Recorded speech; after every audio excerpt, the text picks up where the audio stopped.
Right. ఈరోజు నిజ కేంద్రక జీవులలో జన్యు నియంత్రణ అనే పాఠం గురించి చదువుకోబోతున్నాం. గత క్లాస్లో మనం కేంద్రక పూర్వజీవుల్లో జన్యు నియంత్రణ చదువుకున్నాం. అదేవిధంగా నిజ కేంద్రక జీవుల్లో ఏ విధంగా జన్యు నియంత్రణ జరుగుతుందో ఈ క్లాస్లో మనం తెలుసుకుంటాం. దీన్ని ఇంగ్లీష్లో జీన్ రెగ్యులేషన్ ఇన్ యూకారియోట్స్ అంటారు. జీన్ రెగ్యులేషన్ ఇన్ యూకారియోట్స్, నిజ కేంద్రక జీవుల్లో జన్యు నియంత్రణ. ఇక్కడ జీన్ స్ప్లైసింగ్ అనే పద్ధతి జరుగుతుంది. జీన్ స్ప్లైసింగ్ అనే పద్ధతి జరగడం వల్ల నిజ కేంద్రక జీవుల్లో జన్యు నియంత్రణ అనేది జరుగుతుంది. మరి మనం గత క్లాసులో కేంద్రక పూర్వజీవుల్లో ఏ విధంగా జరుగుతుంది, దాంట్లో ఓపరాన్లు ఉంటాయి, లాక్ ఓపరాన్, ట్రిప్టోఫాన్ ఓపరాన్ అది ఇది ఉంటాయి. అవన్నీ కలిసి జన్యు నియంత్రణ అనేది జరుగుతుంది. కానీ నిజ కేంద్రక జీవుల్లో అలా జరగదు. కేంద్రక పూర్వజీవుల్లో ఆ ఎంఆర్ఎన్ఏ ఏర్పడిన తర్వాత దాన్ని మళ్ళీ సరిచేయాల్సిన అవసరం ఉండదు. అది డైరెక్ట్గా క్రియాత్మకంగా వ్యవహరిస్తుంది. డిఎన్ఏ నుంచి ఏర్పడిన ఎంఆర్ఎన్ఏ కేంద్రక పూర్వజీవుల్లో అది క్రియాత్మకంగా వ్యవహరిస్తుంది.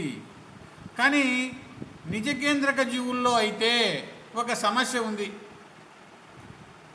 నిజ కేంద్రక జీవుల్లో అటువంటి ఒపరాన్లు ఉండవు. కానీ నిజ కేంద్రక జీవుల్లో డిఎన్ఏ నుంచి తయారయ్యే ఎంఆర్ఎన్ఏకు ఒక సమస్య ఉంది. ఎంఆర్ఎన్ఏ తయారయ్యి అది జీవ పదార్థంలోకి వస్తానే న్యూక్లియేజ్ అనే ఎంజైములు ఉంటాయి, దాన్ని విచ్ఛిన్నం చేస్తాయి. న్యూక్లియేజ్, ఎక్సోన్యూక్లియేజ్లు, ఎండోన్యూక్లియేజ్లు అనే ఎంజైములు జీవ పదార్థంలో ఉంటాయి. కాబట్టి అవి ఏం చేస్తాయంటే డిఎన్ఏ నుంచి తయారైన ఎంఆర్ఎన్ఏను అవి నాశనం చేస్తాయి. కాబట్టి ఆ విధంగా నాశనం చేయకుండా ఉండడానికి కొన్ని ఏర్పాట్లు నిజ కేంద్రక జీవుల డిఎన్ఏ దాని తర్వాత వచ్చే ఎంఆర్ఎన్ఏలో ఆ ఏర్పాట్లు ఉన్నాయి. ఏమి ఏర్పాట్లు ఉన్నాయో మీరు ఒక్కసారి స్క్రీన్ మీద చూడండి. మొదట ఈ విధంగా క్రోమాటిన్ రూపంలో, క్రోమోజోముల్లో క్రోమాటిన్ రూపంలో డిఎన్ఏ అనేది ఉంటుంది. ఇది ఏం చేస్తుంది, ప్రతికృతి జరిగేటప్పుడు ఈ విధంగా విడిపోతుంది. అనులేఖనము అనే ప్రక్రియ జరగడానికి మరియు ప్రతికృతి అనేది జరగడానికి డిఎన్ఏ ఈ విధంగా విడిపోతుంది. మరి డిఎన్ఏ డబుల్ కావాల్సినప్పుడు ప్రతికృతి జరుగుతుంది. డిఎన్ఏ నుంచి ఆర్ఎన్ఏ ఏర్పడాల్సినప్పుడు అనులేఖనము లేదా ట్రాన్స్క్రిప్షన్ జరుగుతుంది. ఆ విధంగా డిఎన్ఏ నుంచి ట్రాన్స్క్రిప్షన్ జరిగితే ఈ విధంగా ఎంఆర్ఎన్ఏ అనేది ఏర్పడుతుంది. ఈ విధంగా డిఎన్ఏ నుంచి మొదట ఏర్పడిన ఎంఆర్ఎన్ఏను హెటిరోజీనస్ న్యూక్లియర్ ఆర్ఎన్ఏ అంటారు, విషమ జాతీయ కేంద్రక ఆర్ఎన్ఏ అంటారు. మరి ఈ విధంగా లేకపోతే దాన్ని ఏం చేస్తాయి, న్యూక్లియేజ్ ఎంజైములు విచ్ఛిన్నం చేస్తాయి. కాబట్టి ఈ హెటరోజినస్ న్యూక్లియర్ ఆర్ఎన్ఏ అనేది ఏర్పడిన తర్వాత కొన్ని మార్పులు జరగాలి. అది జీవ పదార్థంలోకి వచ్చేసరికి కొన్ని మార్పులు జరిగితేనే అది జీవ పదార్థంలో స్థిరంగా ఉంటుంది, లేకపోతే న్యూక్లియేజ్ అనే ఎంజైములు దాన్ని నాశనం చేస్తాయి. మరి ఏమేం మార్పులు జరగాలా, ఏం మార్పులు జరగాలంటే క్యాపింగ్ అనేది జరగాలి. ఇక్కడ మొదట క్యాపింగ్ చూడండి, ఇక్కడ ఆర్ఎన్ఏకు పైన మొదట క్యాప్ ఏర్పడింది. ఏంటి క్యాపింగ్ అంటే, ఎంఆర్ఎన్ఏ 5వ చివర వద్ద కొన్ని క్షారాలు మిథైలేషన్ చెందడాన్ని క్యాపింగ్ అంటారు. దీనివల్ల ఎంఆర్ఎన్ఏ న్యూక్లియేజ్లు, లైపోలేజ్ల చర్య జరగకుండా నిరోధించడానికి ఈ క్యాపింగ్ అనేది ఉపయోగపడుతుంది. క్యాపింగ్ జరిగిన తర్వాత ఇక్కడ ఎంఆర్ఎన్ఏలో ఇంట్రాన్లు, ఎక్సాన్లు అని 2 ఉంటాయి. మీరు ఎక్సాన్ అనే భాగం చూడండి, థిక్ పింక్ కలర్లో ఉంది. ఇంట్రాన్ అనే భాగము లైట్ పింక్ కలర్లో ఉంది. ఇక్కడ ఈ రెండిట్లలో ఎక్సాన్ అనే భాగం మాత్రమే ఆర్ఎన్ఏ నుంచి కోడ్ చేయబడుతుంది. ఆర్ఎన్ఏ నుంచి మళ్ళీ ప్రోటీన్ ఏర్పడాలంటే ఈ యొక్క ఎక్సాన్ అనే భాగమే ప్రోటీన్కు డీకోడ్ చేసే భాగం కలిగి ఉంటుంది. ఇంట్రాన్ అనే భాగంలో ఎటువంటి కోడింగ్ ప్రాంతం ఉండదు, దాని నుంచి ఎటువంటి ప్రోటీన్ ఏర్పడదు. కాబట్టి ఇక్కడ ఇవన్నీ విడగొట్టబడతాయి, ఆర్ఎన్ఏ ముక్కలుగా విడగొట్టబడతాయి. దాంట్లో ఎక్సాన్లు అనేటివి కలపబడతాయి, ఇంట్రాన్లు అనేటివి తీసేయబడతాయి. ఈ విధంగా ఇంట్రాన్లు తీసివేయబడి ఎక్సాన్లు కలపబడాన్నే స్ప్లైసింగ్ అంటారు. ఆ విధంగా మొదట క్యాపింగ్ జరుగుతుంది, తర్వాత స్ప్లైసింగ్ జరుగుతుంది. క్యాపింగ్ జరగడం వల్ల న్యూక్లియేజ్ అనే ఎంజైముల నుంచి కాపాడబడుతుంది. తర్వాత లైసోజోమ్ అనే ఎంజైముల చర్య వల్ల నుంచి కూడా ఇది కాపాడబడుతుంది. లైసోజైమ్ అనే ఎంజైములు న్యూక్లియేజ్ అనే ఎంజైముల నుంచి క్యాపింగ్ అనే పద్ధతి కాపాడుతుంది. తర్వాత స్ప్లైసింగ్ జరుగుతుంది. స్ప్లైసింగ్ ప్రాథమిక అనులేఖనంలోని ఇంట్రాన్లు తొలగించబడి ఎక్సాన్లు ఒకదానితో ఒకటి వరుసగా కలపబడడాన్ని స్ప్లైసింగ్ అంటారు. సాధారణంగా ఇంట్రాన్లు స్ప్లైసింగ్ సంకేతాలను కలిగి ఉంటాయి. అరుదుగా కొన్ని పూర్వ ఎంఆర్ఎన్ఏలు అనేక సందిగ్ధ స్ప్లైసింగ్ సంకేతాలను కలిగి ఉంటాయి. ఫలితంగా వివిధ పద్ధతిలో స్ప్లైసింగ్ చేయబడిన ప్రత్యామ్నాయ ఎంఆర్ఎన్ఏలు ఏర్పడతాయి. ఇక్కడ స్ప్లైసింగ్ అనే ప్రక్రియ గుర్తుపెట్టుకోండి. ఎంఆర్ఎన్ఏలో 2 భాగాలు ఉంటాయి. ఒకటి ఇంట్రాన్లు, 2 ఎక్సాన్లు. ఎక్సాన్ల నుంచి మాత్రమే ప్రోటీన్కు కోడ్ అవుతుంది. ఎక్సాన్ల నుంచి మాత్రమే ప్రోటీన్ ఏర్పడుతుంది. ఇంట్రాన్ల నుంచి ఎటువంటి ప్రోటీన్ ఏర్పడదు. కాబట్టి ఇంట్రాన్లన్నీ కట్ చేయబడి తీసేయబడతాయి, ఎక్సాన్లన్నీ కలుపబడతాయి. ఈ ప్రక్రియ కోసం స్ప్లైసియోజోములు అనే ప్రత్యేకమైన ప్రోటీన్లు ఉంటాయి. స్ప్లైసియోజోములు అవి ఏం చేస్తాయంటే ఎంఆర్ఎన్ఏలో ఉండే ఇంట్రాన్లన్నింటినీ తొలగించేస్తాయి, ఎక్సాన్లన్నీ కలుపుతాయి. ఈ ప్రక్రియను స్ప్లైసింగ్ అంటారు. అంతేకాకుండా ఇంకొక ప్రక్రియ జరుగుతుంది, దాన్ని పాలీఅడినైలేషన్. దీన్ని పాలీఅడినైలేషన్ టైల్ అంటారు. అంటే ఒకవైపు క్యాప్ ఏర్పడింది, ఎంఆర్ఎన్ఏకు ఇంకొక వైపు తోక ఏర్పడింది. దీన్నే పాలీఅడినైలేషన్ అంటారు. ఇక్కడ ఏం జరుగుతుంది, స్ప్లైసింగ్ తర్వాత బహు అడినైల్ తోక ఎంఆర్ఎన్ఏ 3 కొనకు అతికించబడుతుంది. పాలి ఏ తోక ఎంఆర్ఎన్ఏను కేంద్రకం నుంచి అనువర్తనం కోసం కణద్రవ్యంలోకి బదిలీ చేస్తుంది. ఆ విధంగా పాలి ఏ తోక ఉండడం వల్ల అది స్థిరంగా కేంద్రకం నుంచి జీవ పదార్థంలోనికి రాగలుగుతుంది.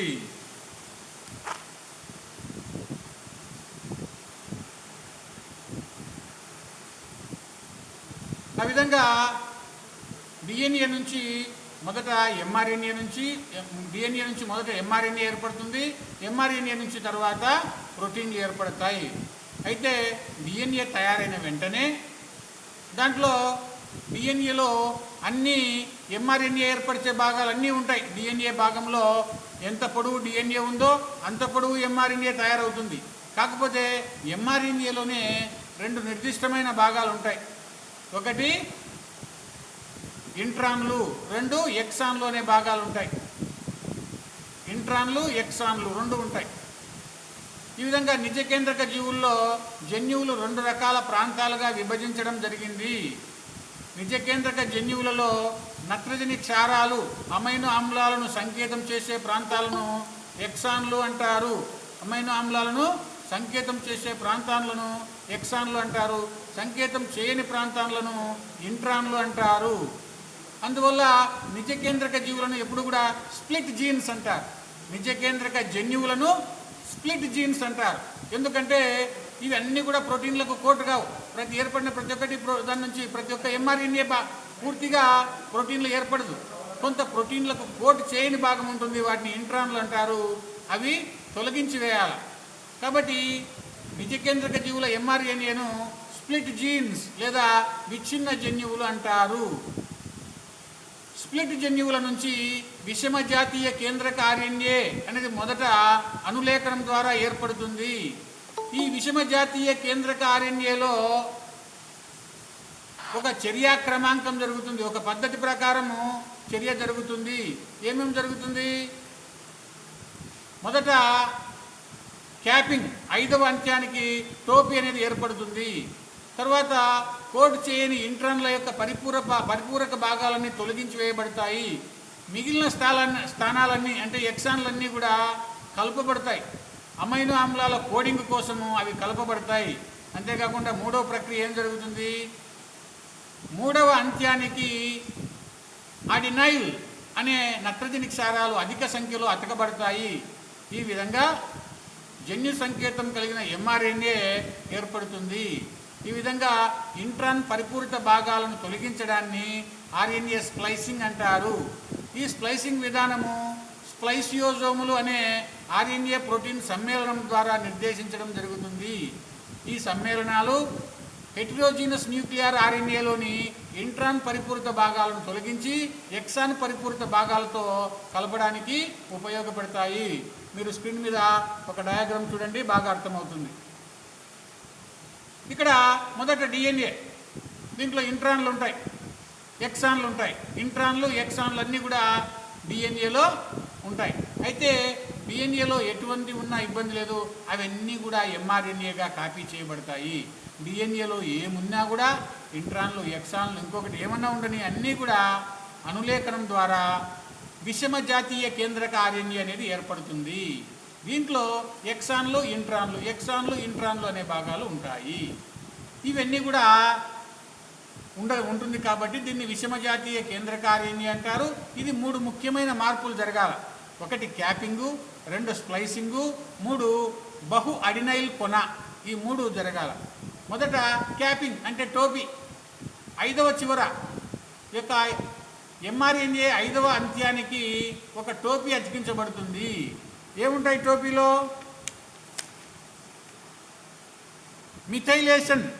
మిథైలేటెడ్ క్షారాలు ఉంటాయి. క్యాపింగ్లో 5వ అంత్యం వద్ద మిథైలేషన్కు గురైనటువంటి క్షారాలు ఉంటాయి. దీనివల్ల అది ఎంజైమ్ల ప్రభావానికి లోను కాకుండా ఉంటుంది. తర్వాత రెండో ప్రక్రియ స్ప్లైసింగ్. ఇంట్రాన్లన్నీ తొలగించి వేయబడి ఎక్సాన్లు కలపబడడం వల్ల ఆర్ఎన్ఏ యొక్క పొడవు తగ్గిపోతుంది. ఈ విధంగా ఏర్పడిన తర్వాత పాలీ అడినైల్ కొన ఏర్పడుతుంది. అంటే 3వ అంత్యానికి యొక్క తోక అడినైల్ అనే క్షారాల యొక్క నిర్మాణాలన్నీ అతుక్కోవడం వల్ల ఒక తోక ఏర్పడుతుంది. దానివల్ల నిజమైన ఎంఆర్ఎన్ఏ ఏర్పడి కేంద్రకంలో నుంచి అది బయటికి విడుదలవుతుంది. ఈ విధంగా మొదట డిఎన్ఏ నుంచి ఎంఆర్ఎన్ఏ ఏర్పడి తర్వాత ఎంఆర్ఎన్ఏ నుంచి ప్రోటీన్లు అనేవి తయారు కావాలంటే కొన్ని మార్పులు తప్పనిసరిగా జరగాల. ఆ మార్పులు జరిగితేనే అది పనిచేస్తుంది, లేకపోతే పనిచేయదు. మీరు స్క్రీన్ మీద ఈ వీడియో ఒక్కసారి చూడండి, మీకు బాగా అర్థమవుతుంది.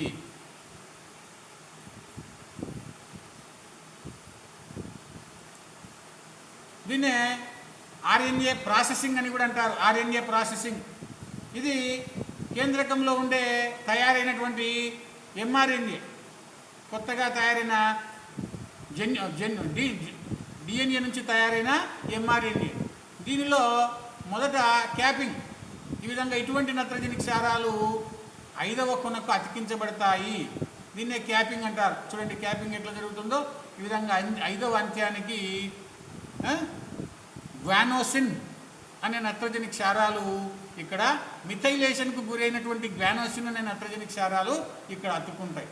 తర్వాత 3వ అంత్యానికి అడినైల్ అనే నత్రజని క్షారాలు వరుసగా అన్నీ కూడా అడినోసిన్ అనే నత్రజని క్షారాలు అతుక్కుంటాయి. తర్వాత ఇక్కడ ఇంట్రాన్లు ఎక్సాన్లు ఉంటాయి. ఈ ఎక్సాన్లన్నీ తొలగించి వేయబడతాయి.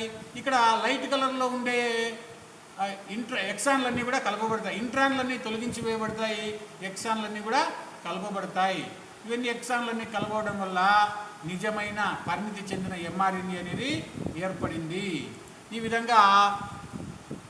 విధంగా నిజకేంద్రక జీవుల్లో జన్యు నియంత్రణ అనేది ఈ విధంగా జరుగుతుంది. దీన్నే ఆర్ఎన్ఏ స్ప్లైసింగ్ అని కూడా అంటారు. ఆర్ఎన్ఏ స్ప్లైసింగ్ మీరు మరొక వీడియో చూస్తే ఇంకా బాగా అర్థమవుతుంది. ఆర్ఎన్ఏ స్ప్లైసింగ్ ఎట్లా జరుగుతుందో ఇక్కడ చూడండి. ఇదంతా ఒక కణంలో ఈ భాగం కేంద్రకంలో ఈ థిక్ బ్లూ కలర్లో ఉండేది డిఎన్ఏ. ఈ గ్రీన్ కలర్లో ఉండేది దాని నుంచి కొత్తగా ఏర్పడిన ఎంఆర్ఎన్ఏ. ఈ కొత్తగా ఏర్పడిన ఎంఆర్ఎన్ఏ అనేది అనులేఖనం వల్ల ఏర్పడి ఉంటుంది. ఇది చాలా పొడవుగా ఉంటుంది. ఈ ఎంఆర్ఎన్ఏలో అనేక మార్పులు జరుగుతాయి.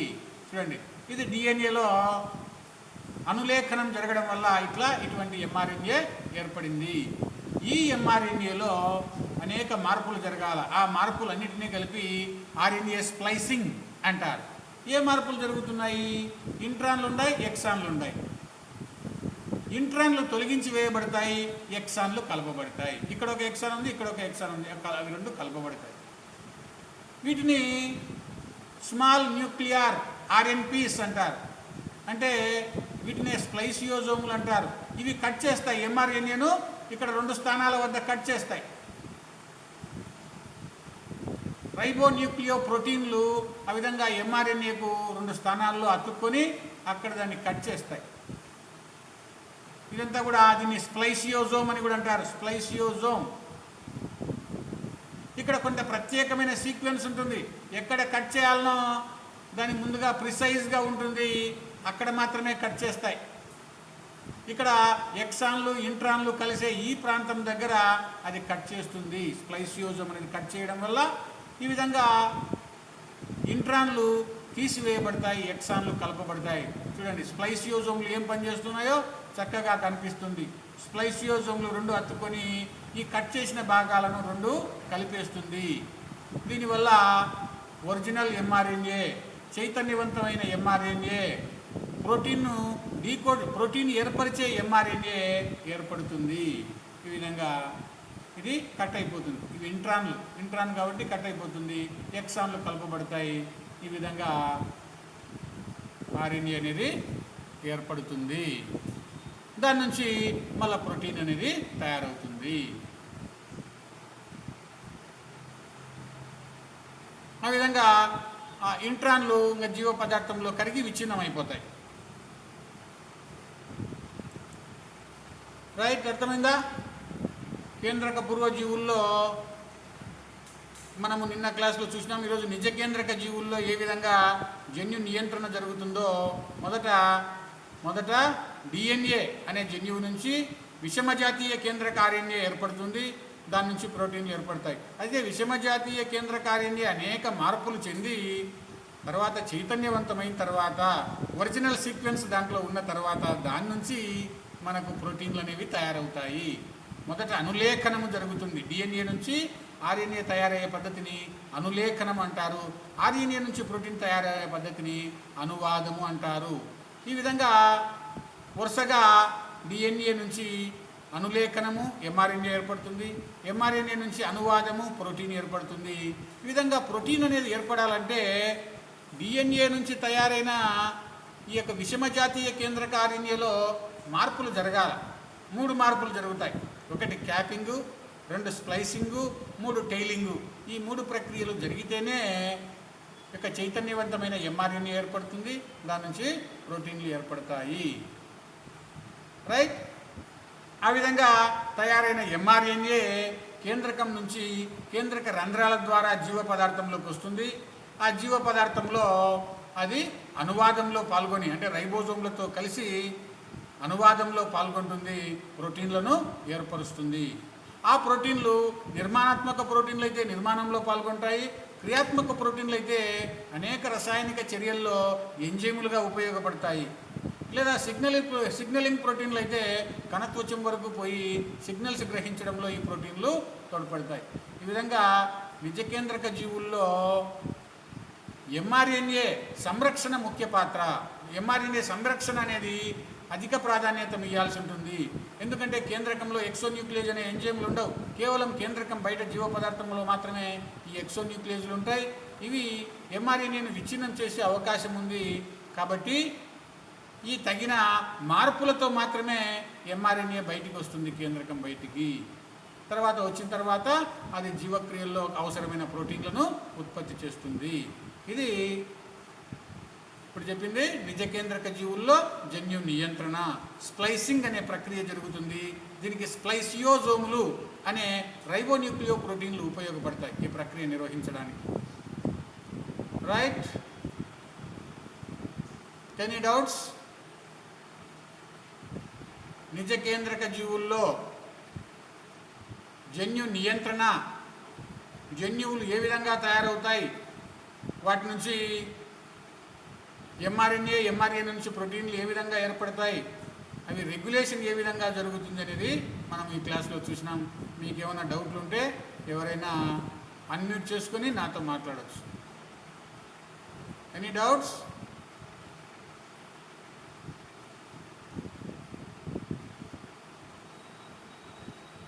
పావని అర్థమైందా? అర్థమైంది సార్. రైట్. నవీన్ అర్థమైంది సార్. Very good.